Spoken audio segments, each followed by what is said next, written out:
యుద్ధకాంక్షతో ముందుకు వెళుతున్న ట్రంప్కు సొంత దేశంలోనే పెద్ద ఎత్తున నిరసన సెగ తగులుతోంది. ట్రంప్ పరిపాలనా చర్యలకు వ్యతిరేకిస్తూ దేశవ్యాప్తంగా ప్రజలు మరోసారి నో కింగ్స్ నిరసనలు చేపట్టారు. గతంలో ట్రంప్కు వ్యతిరేకంగా అనేక నిరసనలు జరిగినా ప్రస్తుతం అమెరికా వ్యాప్తంగా పెద్ద ఎత్తున జనం రోడ్ల మీదకు వస్తున్నారు. ట్రంప్ పాలన వద్దంటూ నినదిస్తున్నారు. 50 రాష్ట్రాల్లో 3000 చోట్ల నిదర్శనలు జరిగాయి. ఇక వీటిల్లో మొత్తం 90 లక్షల మందికి పైగా పాల్గొన్నారని తెలుస్తోంది. ఈ నిరసనలను వైట్ హౌస్ కొట్టిపారేసింది. ఇవి ప్రజల మద్దతు లేని వామపక్షాల ఆధ్వర్యంలో జరిగాయని పేర్కొంది.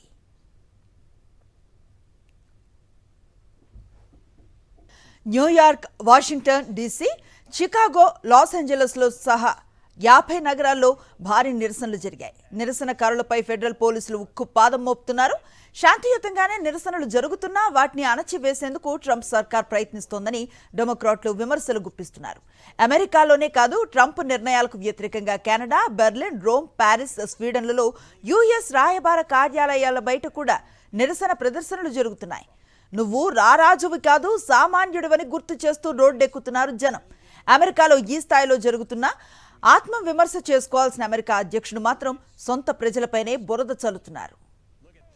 గతేడాది పాలనా సంస్కరణల పేరుతో ట్రంప్ యంత్రాంగం వేల మంది ఉద్యోగులను తొలగించింది. పౌరసత్వం, ట్రాన్స్జెండర్స్ రక్షణ, అక్రమ వలసల వంటి కీలక అంశాలపై ట్రంప్ సర్కార్ తీసుకున్న కీలక నిర్ణయాలు తీవ్ర వివాదానికి కారణమయ్యాయి.